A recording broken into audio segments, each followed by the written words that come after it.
Hey, welcome to This Triggers Me, the podcast where we don't avoid our triggers, but lean into them. I'm Dr. Brennan Kwiatkowski-Hartman, a sociologist who specializes in the social emotional development and well-being of boys and men and how that connects to the well-being of others. And I'm Dr. Audra Horney. I'm a licensed psychologist and therapist for men.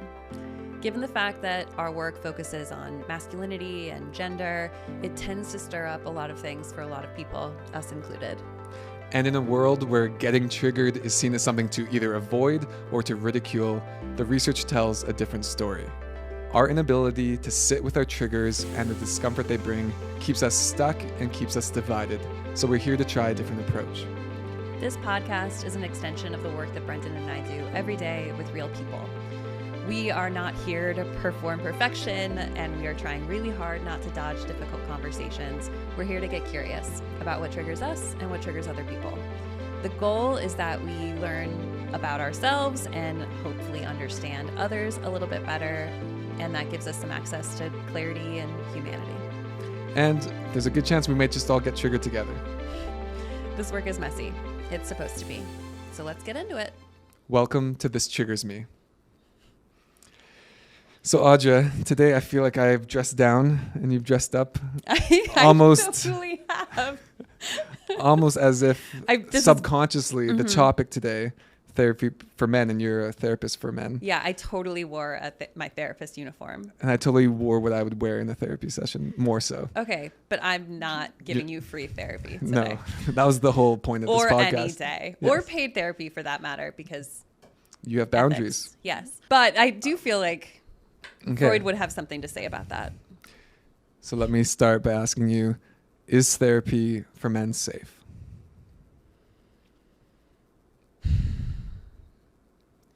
It pains me to say this, but not always. And that is an unfortunate. I hate admitting that, because what I don't want is, as someone who's like committed to creating a safe space for men in therapy and wanting to like normalize therapy for men and create more inclusive spaces for men in therapy and talk to other therapists who are doing this work. Like, the unfortunate reality is so many men have had horrific experiences in therapy and and continue to, that no, therapy is not always safe for men. I would love to dive into what those horrific experiences are, but I feel like the topic of therapy is so triggering for so many different reasons. Yes. So like, let's just start naming some of the ways that therapy for men is triggering. Like Yeah. I think the way that I see it most is people who believe that all men need is therapy and that will solve all the problems. I have seen plenty of memes that are like, tell him you're taking him golfing with his buddies and then drop him off at the therapist's office. Or I saw it even reaction to the last season of Love is Blind. I saw a lot of memes online like, okay, next season of Love is Blind, we just put the men in these pods and then there's therapists on the other side. But like, that is a narrative, right? Like, one, like, men just have to get to therapy, or like therapy will solve it. Like, go take care of yourself, to go do the work. I'm not going to do that emotional labor for you. Like, men need to go to therapy and figure it out. Yep.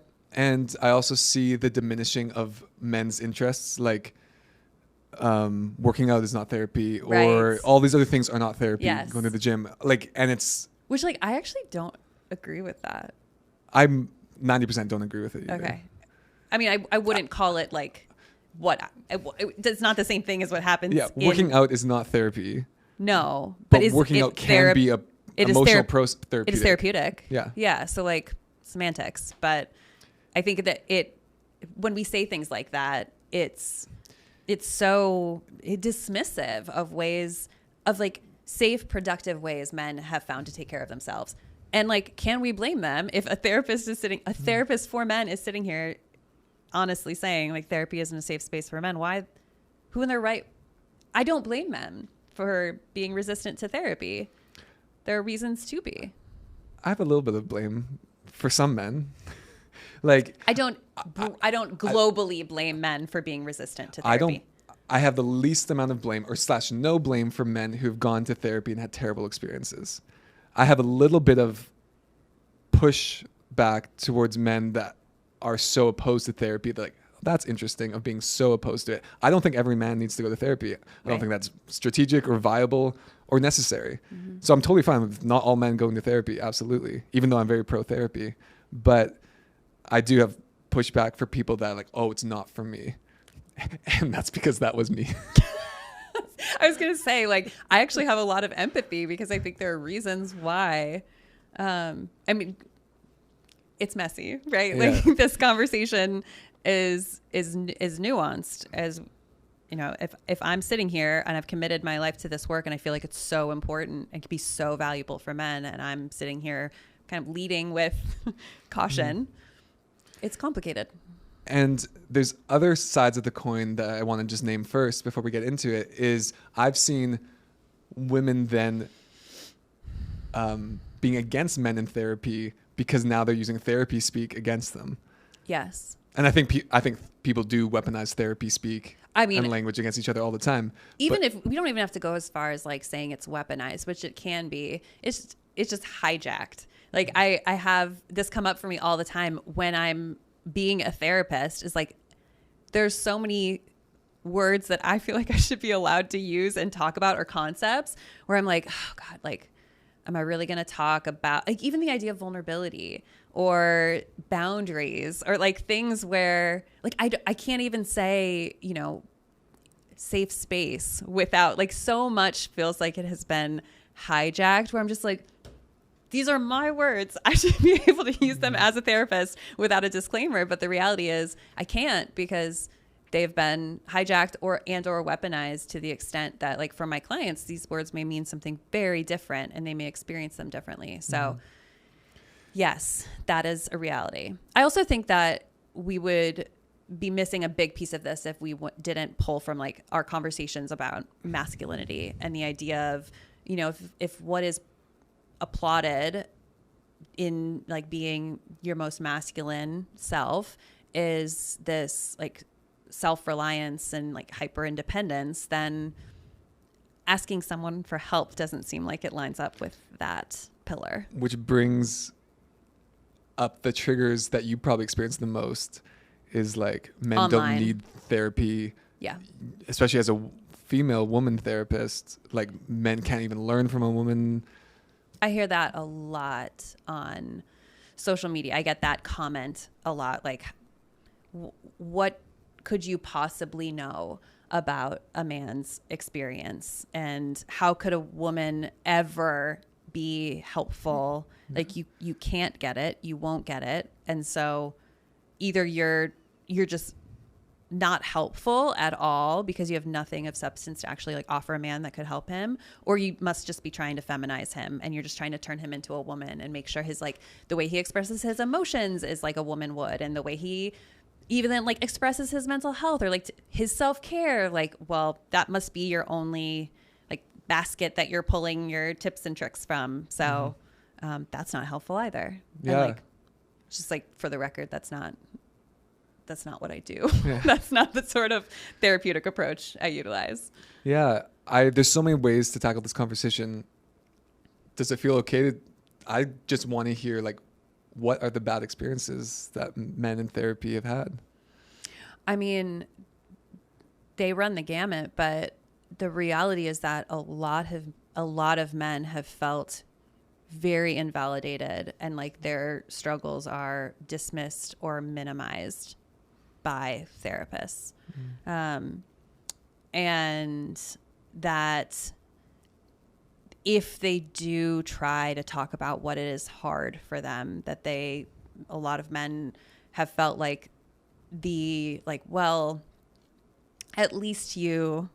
like, well, at least you have this privilege, or at least you are safe in these ways, like that there is a diminishing of men's pain that can happen when a therapist is, I think, not as aware as they need to be in like their own stuff that might be coming up. And like it's such a huge part of the work that I do. Like my training, like my PhD was at a within a program that I sought out specifically because of the strong social justice component. And so it was multicultural, and like the lens we took in working with our clients. Like, you know, you talk often about psychology and sociology, like the forest for the trees, but like the way that I was trained was like, see the trees around this forest and see then like what sort of landscape is this forest within, and then like what does the sky look like, and like what time of day is it when you're examining this. And so that's the lens that I come in with, is like the individual is critically important, but if we're not recognizing all of these other systems that impact it, then you're like not fully understanding that individual. And a part of that is knowing that like, okay, like I'm in this forest with them. And so like, what am I bringing, and what are my biases, and how does that help or hinder building a relationship with someone and helping someone? So I think a lot of therapists, and I think a lot of female therapists especially, are maybe not fully equipped like personally to handle like what might come up in terms of like the countertransference, which essentially means like what of your own stuff is coming up in the therapy room. What's the trigger? Right. Like if we don't do that U-turn, that looking in the mirror, I think like that is the worst thing to a lot of helping professions. Yes. That prevents us from actually helping if we're not willing to engage with what comes up for ourselves. Right. Especially now where like more modern therapy isn't this like blank slate approach. Like a lot of therapists use more self-disclosure or bring themselves more honestly into the room. And, you know, I don't think this is also a personal, like, I'm not blaming just like all the individuals. I also don't think clinical training programs do as much as honestly I think they need to incorporate like men's cultural experiences into a multicultural class or training. Like my program was a fantastic program. I learned so much and I grew so much, and I didn't get trained in how to work with men. That wasn't a part of the multicultural focus. Yeah, here's one of those areas where like my sociological lens is limited in the therapeutic setting. Like it's important to know the sociological forest context, but it would be inappropriate much of the time when you're talking with a client that's in pain to like bring up the sociological context of your pain. It's like you just want to be seen in the pain, which I think as like, here's my disclosure is that I'm also married to a therapist, and 5 years into marriage, my stance towards therapy is like great for other people. I don't need it myself. Good for them. Yeah, this is so needed. I'm so glad people have these resources. Yeah. So pro therapy for other people. Yeah. Yeah. Big for other people. And that. Did you know then that it was something you were resistant to, or were you just like so focused on like being supportive of therapy at large that? I would love for you to explain what therapy is, because I think it goes back to just a fundamental misunderstanding of what therapy is about. I mean, like, how do you understand it? And like, totally. I think this is something that also gets in the way of men seeing therapy as something that is like for them. Is I think there are some misunderstandings about therapy, but I also think there are just so many different types of therapy that like I can tell you how I approach it, but there are so many different theories and interventions and styles that like. I just want to name 3 actual privileges around this conversation. Okay. Is therapy costs money a lot of the time. Yes.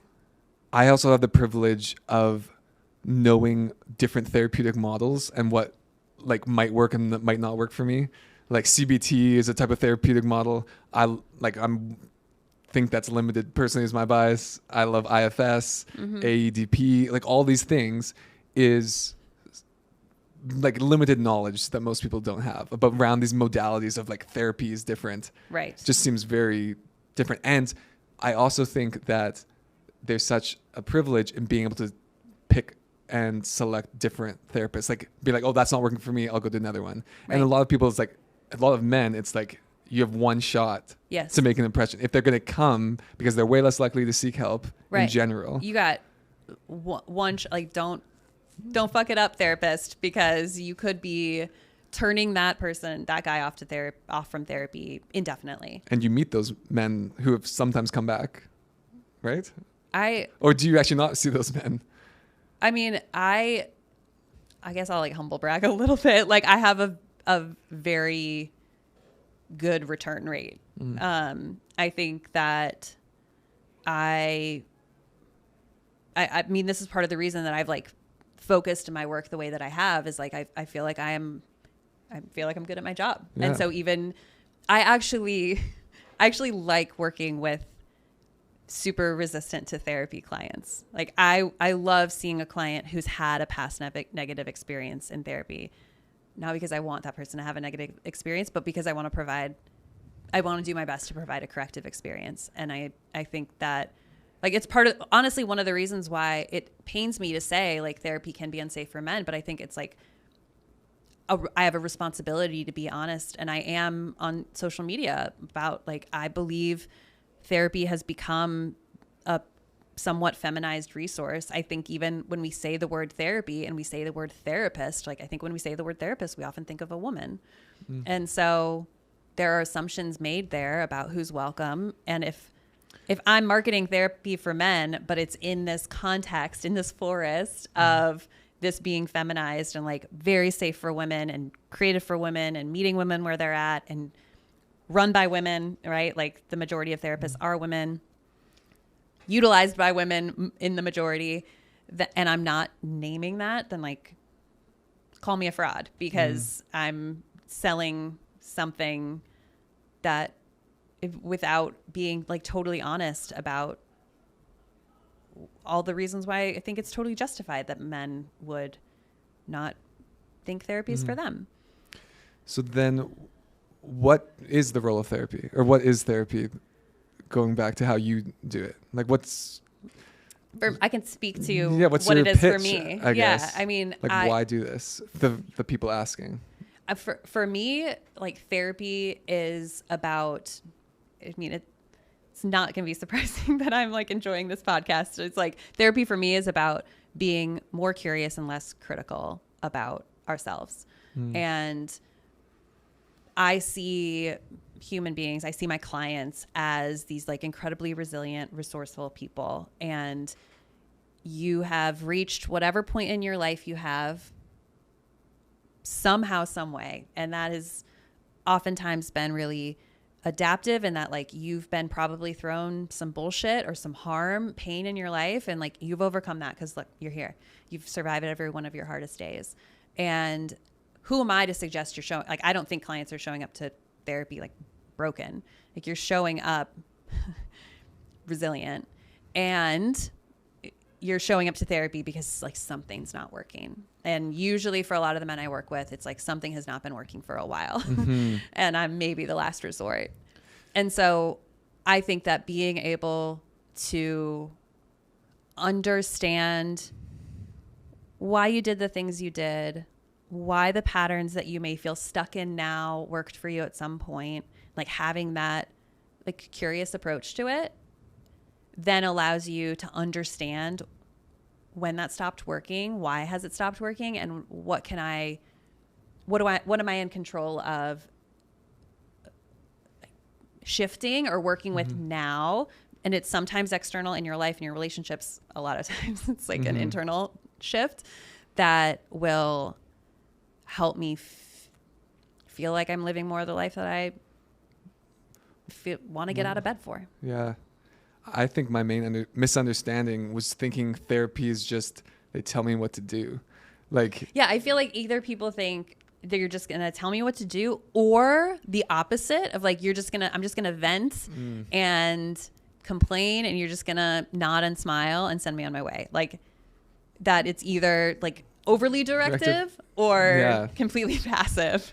And I think that's actually part of the process of it all, is like, I love some sessions that are more directive. Yes. And I love some like realizing, I actually just need to feel before I can even move ahead, because I have such a strong tendency to be like, okay, fix. Yeah. You're not alone in that. Yeah, I know that. I was validating. Yeah, I'm validating you. Yeah, actually, it's amazing how many people, even in the consulting work I do, how helpful it is just to know you're not alone. Yeah. In these things. I mean, that's one of the reasons why I think it's important, or it was important for me to start like talking more publicly about the work that I'm doing. I'm not just talking about men's mental health as if it is important. I'm saying, no, I'm a therapist with a practice that is exclusively marketing therapy to men. And I have a wait list, and I'm constantly referring other men to therapists because like men are actually craving this sort of support.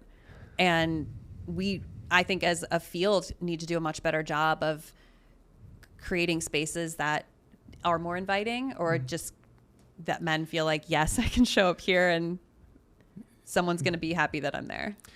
And I think there's two aspects of therapy that like sometimes therapy is more of like things are real, like a lot of men think like things have to be really bad in order to go to therapy. Yeah. I think in society there's often a reductive narrative that men won't seek help. And I definitely think that is true for a huge aspect of the demographic. But in some research that came out of the UK recently in middle-aged men who have significantly high suicide rates, Yeah. the vast majority of them reached out to a frontline agency for help within months leading up to their death. Mm-hmm. And so there are men desperate and seeking. And I feel like there's a bit more, maybe it's just the circles I'm in. I feel like there's a bit more emotional like awareness of mental health matters.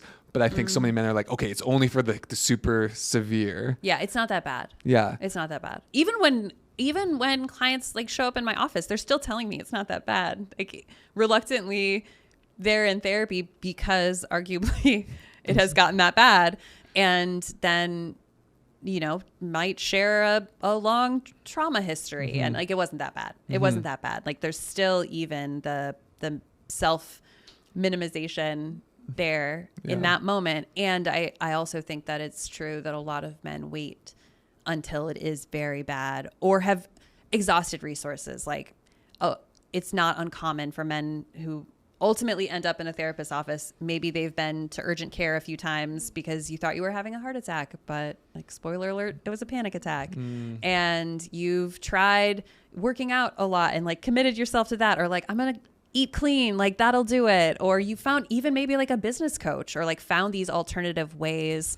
And I don't think the helping the medical field, the like helping professional field does enough to suggest therapy even to men and normalize it. I think there are so many points of contact that men have prior to seeing a therapist where there could be so much more dialogue around how therapy might be helpful. I brought something up for me, which is like, as someone who did a bio degree in undergrad with a lot of all my friends were like pre-med. It's like, I feel like pre-med students and goes into the medical health professions, they are cut off from their bodies because they have to study so freaking hard. Yeah. And so how do you recommend something where you've had to truck your way through it? I mean, I work with men all the time who have built really successful careers because they're like really good at compartmentalizing their emotions and focusing, and like emotions are, how I feel is irrelevant. I gotta get the job done. This is why one of the highest suicide rates for men, the disproportionate between men and women, is like 60 and beyond. It's actually Retirement 70 age. after retirement. And there's a couple major factors, and I hate reducing it to a couple things, but one of it is like lack of purpose from like not the breadwinner anymore, but it's also often less community. Yes. If they've been focusing on their careers their whole life, and that's the messaging that like that's where they found purpose, but then if that purpose doesn't adapt or change, they might not have as many connections.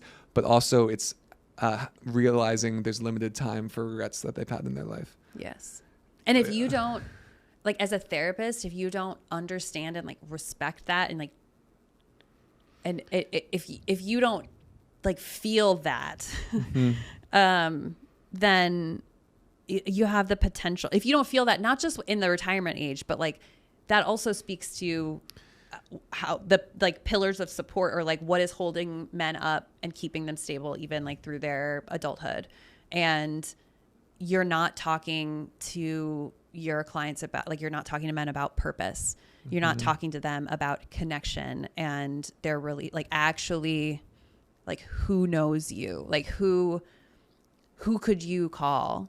Men are, it seems, I find they're much more likely to be able to tell you who they would want to call them, like, of your buddies, like, who would you actually be upset with if they were struggling and they didn't reach out to you, if they didn't ask you for help? And like, men can usually give me a few names, but then I say, okay, so you reach out to them when you, no, like, he's got a lot going on. That came up in my PhD research too. They're it? all like, oh yeah, I'd want my buddy to tell me if he was like, I would help him. But none of them were like, so have you done that? The same. There was a couple that had, but not many. Yeah, it's limited.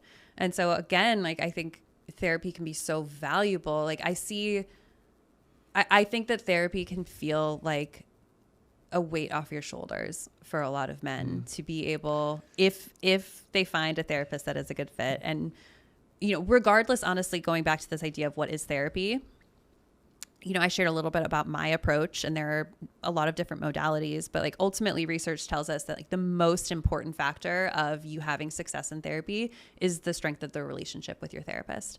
And so finding a therapist who you actually want to talk with, who feels like a good fit.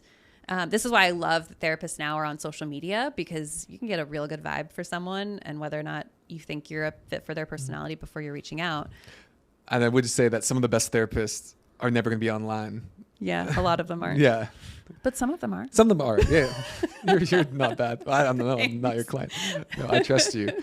But yeah, I do know that like therapists that have even a video of themselves on their websites have way, like, people want to be connected to the person. Yes. It is so important to feel like, I was saying, like, it can be such a relief for men to go to therapy, and because walking in to a space, or virtually if you're meeting with someone, and not feeling like you have to perform at all, like, or hopefully maybe you can get to a place where like, I can let some of these masks go. Yeah. And the relief that can come from that. But like, again, like, I don't unfortunately think that therapists are often doing as much as they could do to like really show up for men in a way that creates that sort of safety and permission in therapy. Which is unfortunate, because like, I mean, I genuinely think I just like have the best job in the world. Like, I get to meet amazing people. I get to like shoot the shit with cool people all day long. And I get to like witness them and see them and know them and connect with them. And, you know, oftentimes I'm like one of the very few people in their life who've seen them like that. And like, to be able to, I call that sacred. Like, that's sacred to hold another human being's inner world. A sliver of it is such a sacred place. It doesn't feel like it should be able to be like my career. Like, it feels too good, and I feel too lucky. Audra's doing pro bono for the rest of her life. That's not what I said. It is still my job. I still do need to make a living, which is, that's triggering for people though. Like, that is something that I get a lot of pushback in on social media around therapy, is like, well, therapists like don't actually care. Like, even if I could get some agreement in the skeptic that maybe therapy could be something for men, maybe that there's something to be gained there, but like, how can you trust a therapist? Because it's just a money grab. Like, they're just going to keep you and in their office as long as they can. They're going to milk you for all you're worth. You can't trust that. When like, it's like, it's confusing to me. I don't get triggered by it because it just feels like so foreign. Because for me, like, my goal is to work myself out of a job. Like, that's success. And like, I wish you could talk to my clients. I'm usually the one that's like, you don't need me anymore. Like, I love knowing what's going on in your life, and I'm so grateful to have a front row seat to that. But like, you're doing this on your own. And like, if you want to keep checking in with me and there's like a maintenance component to therapy, great. But like, the work that and some therapists are different. Some do very long-term therapy, and that's like, and different traumas require different supports too. Totally. But like, it's so baffling to me with the idea of like therapists are just gonna, I'm like, no, I would like to be able to support as many people as I can. And unfortunately, I imagine there have been experiences that back that up. I used to have the belief that therapy didn't need to exist if people had great communities and friendships. And I think that's true to an extent, but I have since challenged that as I've seen the valuable role that the therapist-client relationship can have, because it is like a playground of sorts to test out human relationships. Yes. And I had a part of me I've had male and female therapists before, and there's a part of me that's like, oh, like I think we'd be friends in real life. Yeah. And like there's a part of me that's like, I always want to be my client's favorite therapist. No, my therapist's favorite client. Yeah. Me too. I want to be my therapist's favorite client. I want to call out my therapist right now and be like, this is it. No. I want you in the comment section. No. I've let that go. I like to think I've let that go. Mm-hmm. Because you want to know that your story matters and your pain matters. You want to be liked.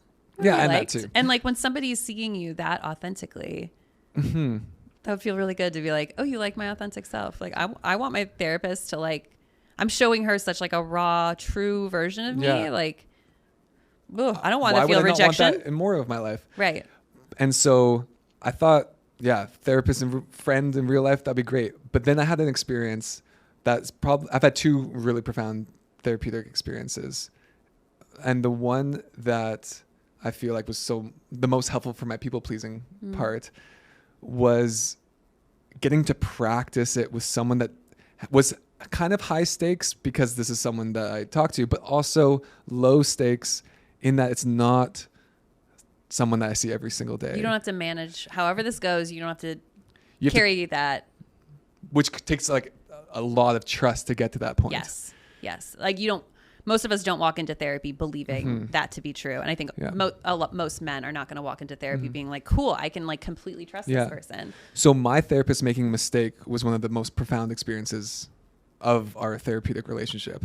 It's been one of some of the most powerful moments I've had as a therapist is when it becomes about like the interpersonal process, as we might call it, like between therapist and client, like bringing it into the room. And you're not just talking about Brendan, all the relationships you have outside of here, but like what's going on here. Yeah, because this is a micro it's a relationship ecosystem of what's going on out there. Yes. You're bringing yourself, I'm bringing myself. It's a relationship with limits and confidentiality and boundaries and safety and all those great things.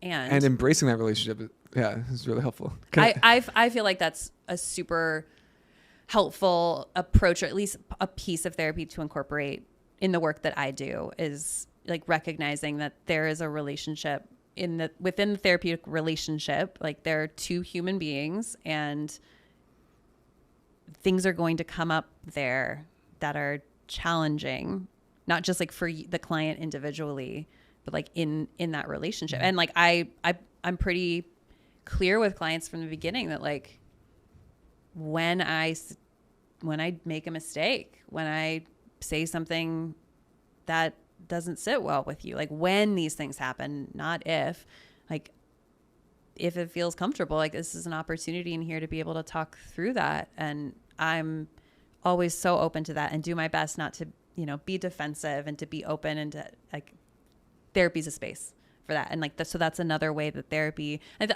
that's honestly something that I don't think a lot of men who I see know that, like when I bring that up, this idea of like the therapeutic and like therapist client interpersonal process, and that being, I sometimes say it's like a little petri dish, and we can like practice things in there and do little like almost mini experiments, and better to test it out here, assuming you get to a place where you feel like there's safety and trust. And then hopefully you feel more confident or able to then transfer those skills out into your life.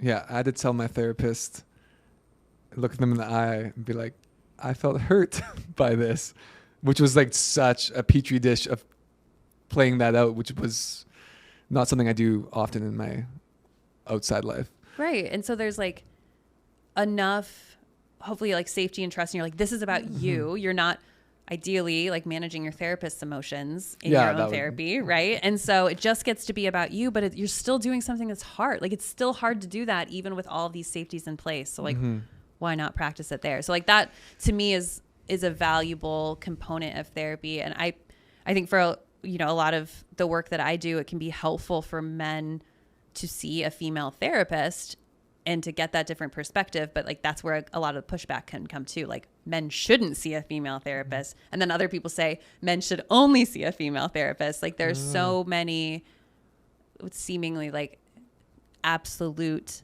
What's the argument there? That they should only see a female therapist. That like, you're just like speaking in an echo chamber if you're meeting a male therapist, or you're both posturing. And so you're not really going to get deep, or you don't get the perspective that like, I think sometimes people think, well, like, I think part of the argument is sometimes maybe has a little tinge of misogyny in it. Like, well, women are the source of men's pain. And so working that out with a female therapist is probably going to be the most productive way to do that. You think women... I don't think that. No, people say that. No, yeah. So wait, but they think then working with a female therapist is the best way to do that? To like heal in that relationship. Interesting. I feel like that's almost two lefts make a right. I imagine other people argue the other side, but let's just say there are lots of strong opinions. I think there's, from a spiritual religious side, I feel like there's a fear of being intimate with an opposite gender type of dynamic that probably comes up for people. I agree. And like those are questions that I get asked by other therapists or like people online or just people in my life. Like, okay, well, like what happens when your clients are like attracted to you? Like, how do you handle that? Yeah. How do you? I want to like, I'll talk. We can talk about it. I don't love talking about it. Yeah. Why not? I don't talk about it. Like when I get asked online, I don't talk about it because I just feel like, I mean, genuinely, it comes up so rarely in my work that it's like, we're going to talk about that. Like it, and I maybe it is, it's so like unique to me, like how I approach the work that I do. Like I can't speak globally for how like that sort of romantic or erotic transference might come up in therapeutic relationships. I'm not trying to train people on how to manage transference and countertransference. So for me, it feels like it's often like harping on this piece that I think people are just like curious about. I think there's just like a, tell us the dirt. Like what happened? I think there's an assumption that you cannot be emotionally vulnerable without it becoming erotic or sexual. I think there's an assumption that like men can't have close relationships with women specifically without it becoming sexualized somehow. Like men can't have a emotional close relationship without them wanting to sleep with you. Yeah, and that would be the misattribution of arousal. It's like being like, oh, because I feel connected, I don't know how to make sense of that, so it must be in this box where I only view connection as sexual connection. And I'm not saying that doesn't happen. Yeah. In my work, it is just not, it's not the most meaningful thing I can talk about more publicly. Yeah. But I think it says something about assumptions we make that is a question lots of people ask. Here is maybe a way to approach it. I feel like I can feel myself like uncomfortable even talking about it because it's just one of those things that I'm like, I'm not going to get, there are just certain things that I don't talk about online because I'm like, there's too much room for misinterpretation. Yeah. There's only so much I can say. I think just if approaching it from the normalization is that take a drink of water. It's if attraction comes up in session and you feel like you need to say it, then you'll work with it if it comes up. Yes. And that is something that does happen from time to time in therapy. Yes. Like anything else that we might project onto, and we're just talking about, I'm just speaking about like client to therapist. Anything that might come up for the client, like clients can like kind of project, they kind of start to see their therapist as like a mother figure or an ex or a boss or a sibling. Like there's so many ways that we naturally bring our stuff and then put our stuff. Yeah. That I would be approaching it the same way, like being able to talk about that, not being like understanding, normalizing, and being able to talk through that. And ultimately, when any of that sort of transference comes up, it is, how can we understand this? Like, let's be curious about it. Yeah. Again, like that's kind of my MO. It's like, let's be curious, not critical. And let's make sure that this therapeutic relationship is still serving you, and that this isn't going to in any way like inhibit it or mitigate the work that we're doing, the goals that we have. Yeah.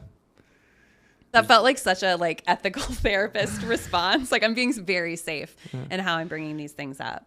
I feel like just our culture likes to focus on like a salacious thing, but it's like we don't realize how much transference we have all the time in all these other settings. Right. I think from watching my wife as a therapist and all of her friends who've,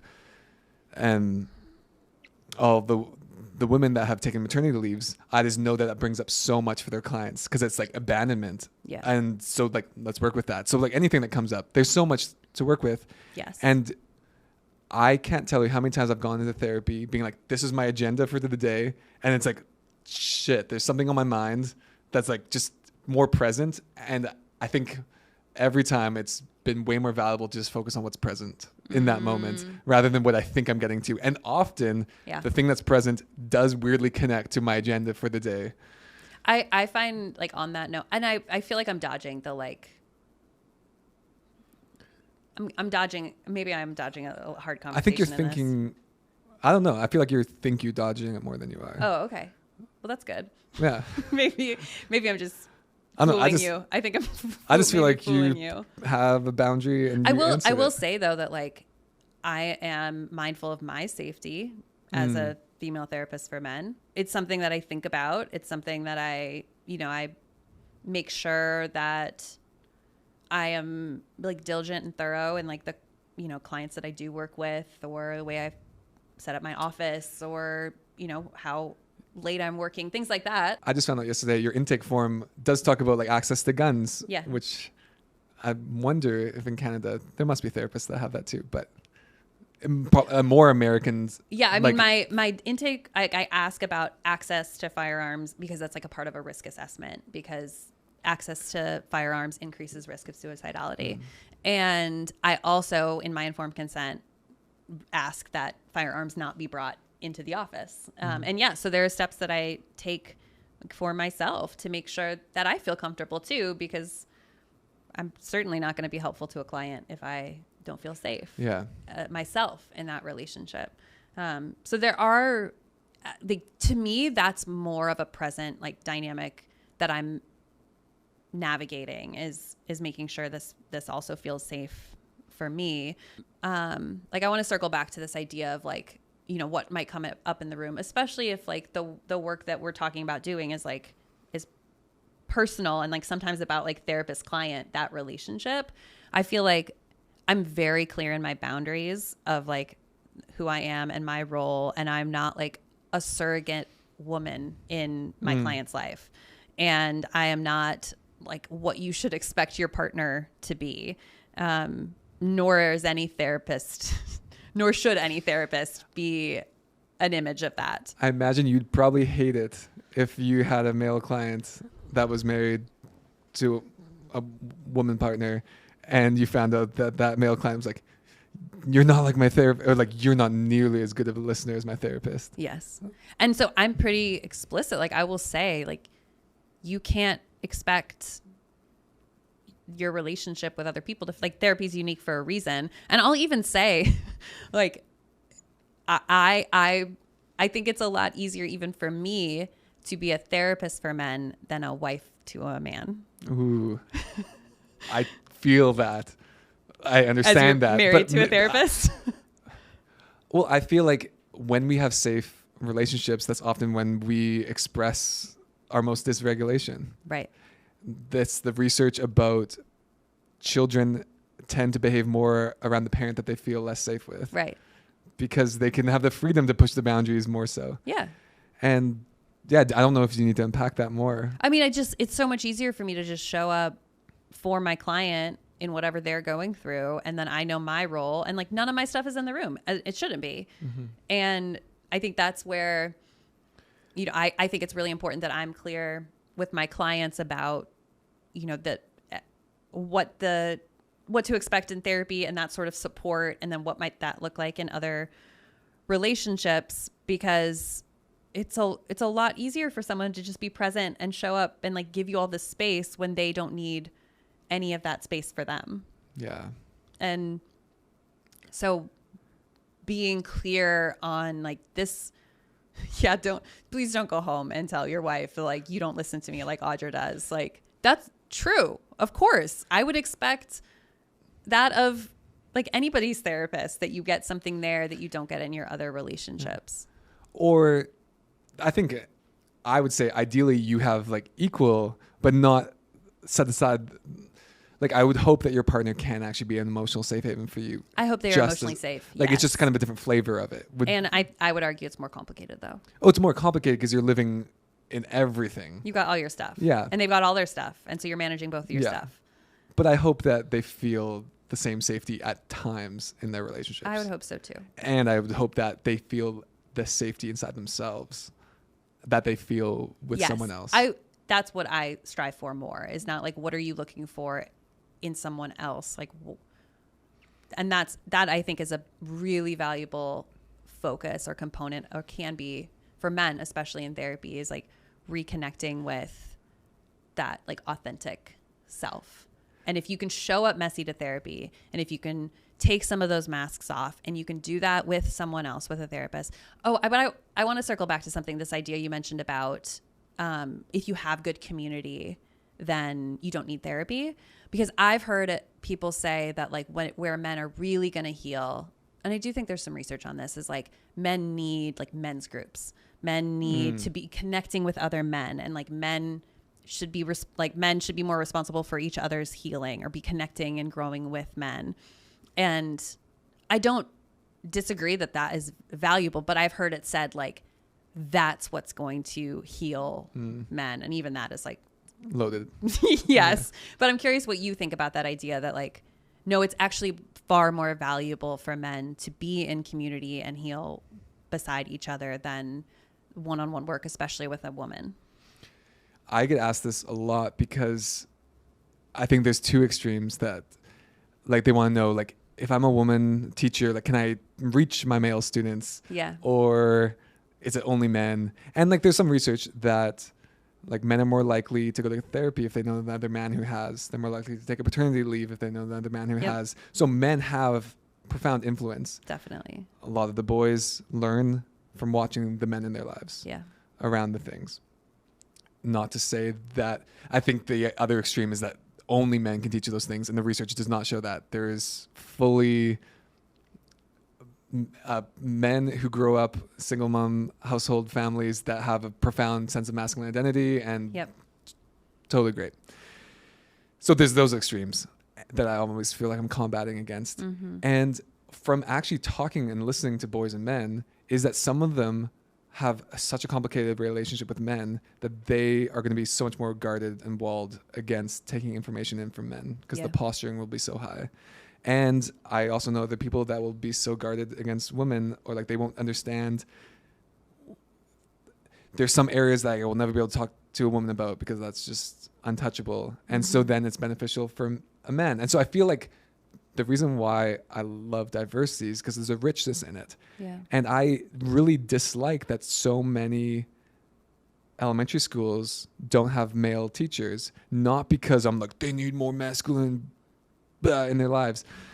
It's because there is a beautiful aspect of diversity that of course I want more men in their lives, just like I want more women in their lives, or more LGBTQ. Like I've learned a lot from a lot of different groups and races and ethnicities. Yeah.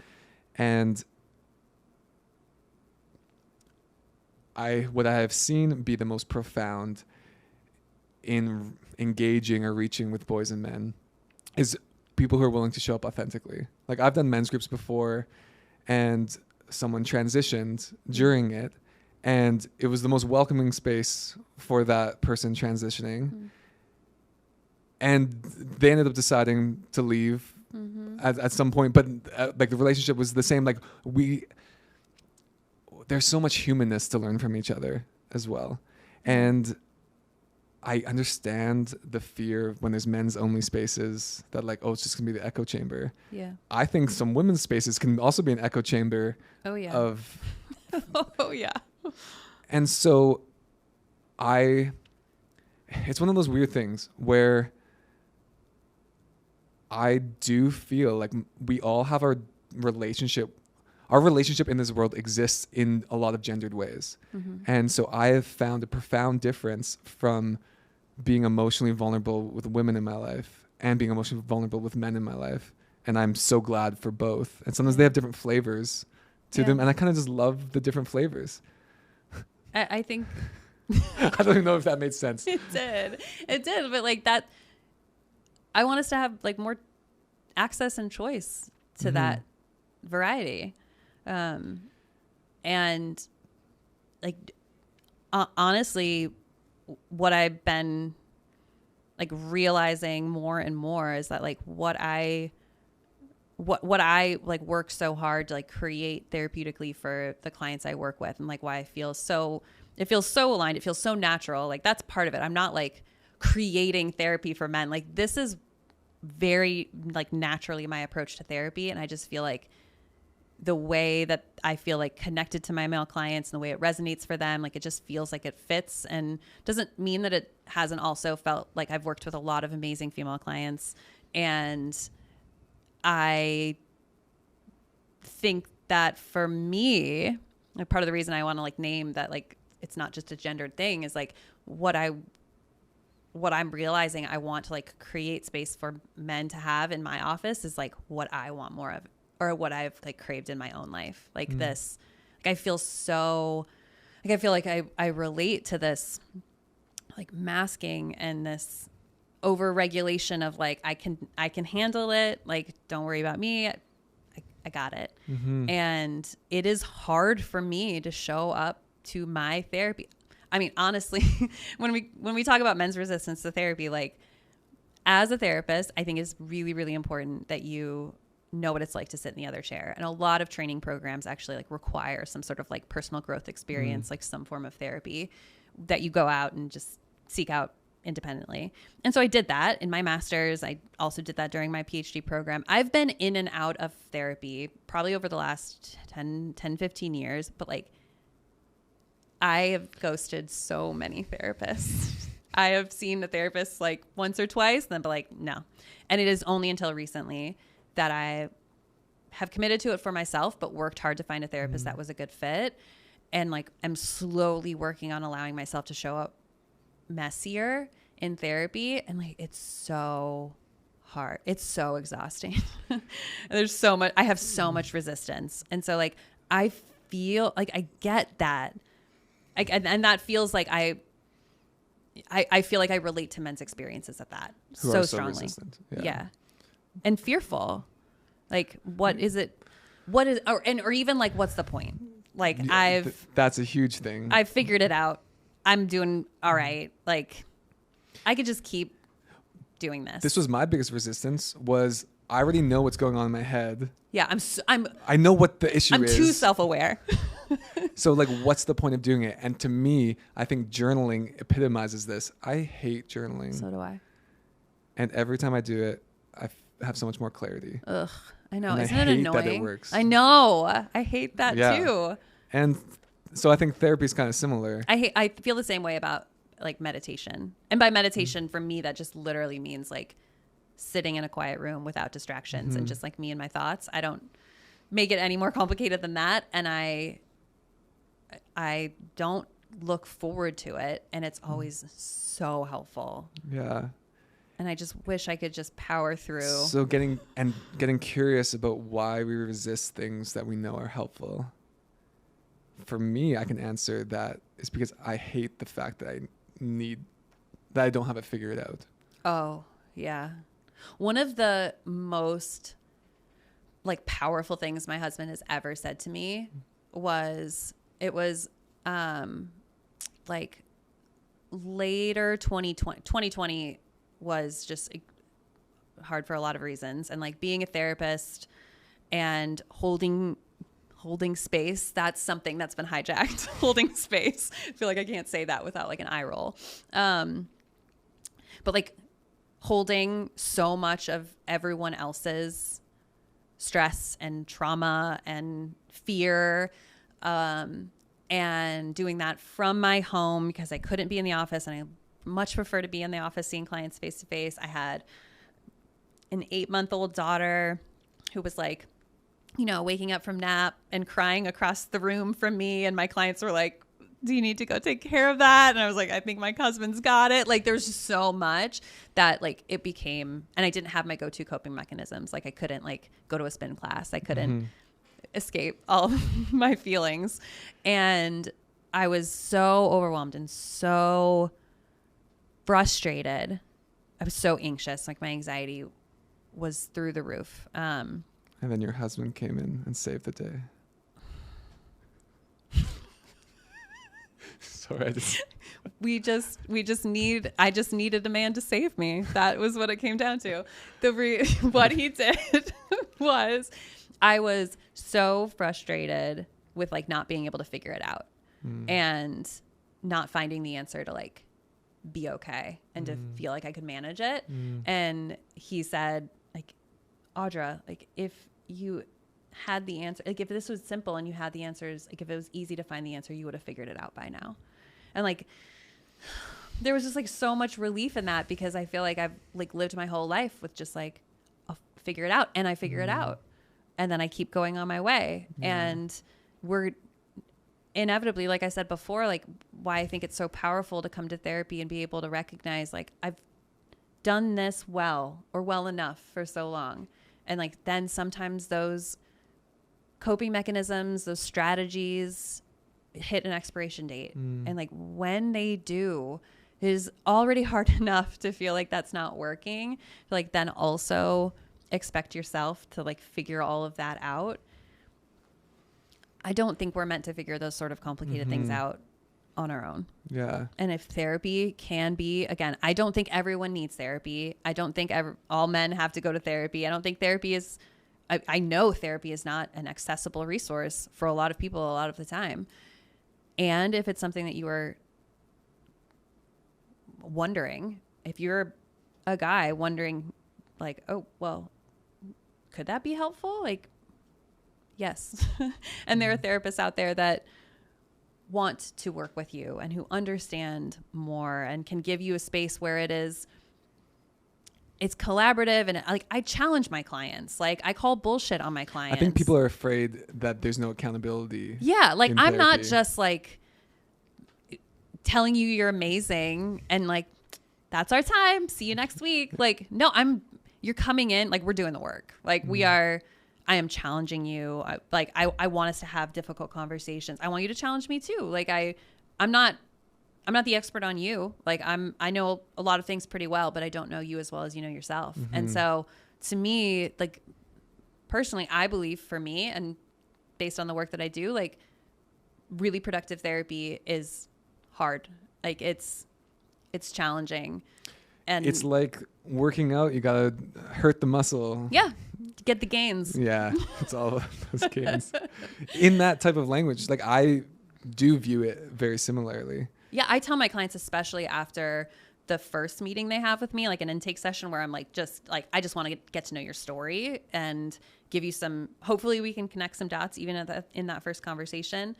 But ultimately I want to get to know you well enough. And I tell my clients that because I want to be able to offer really personal feedback and challenges along the way. And I can't do that if I don't know you well. I'm not just going to like pull a random like tool out of my toolbox and hand it over.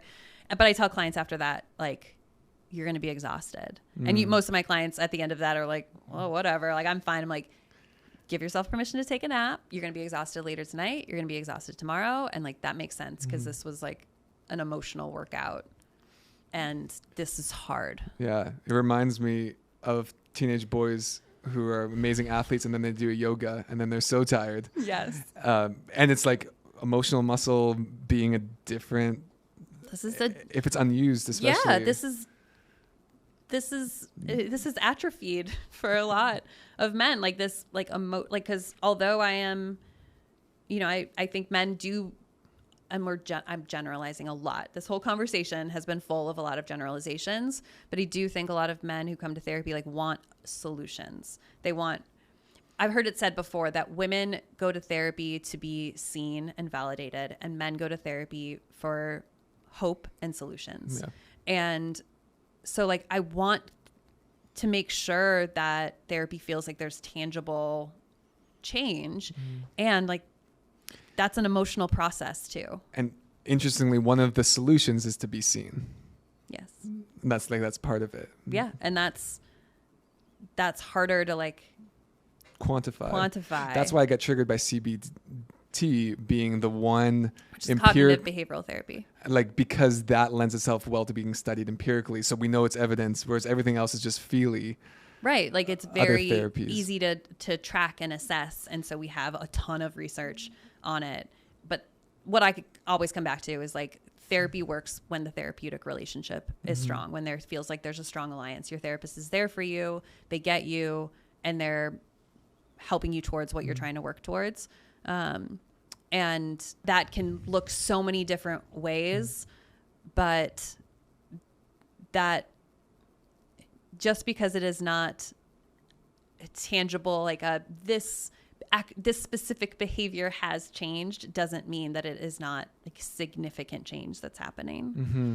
So I feel like this episode should have just mention that in the show notes. We'll have the link to your directory. Yes, I do. I have a directory of therapists who have all opted into this directory. You can't vouch for all of them. I can't vouch for all of them. They have not been vetted. I feel like the last thing I want to do right now is limit resources. So what I do say to anyone who uses the directory is tell them I sent you, tell them Dr. Audra sent you.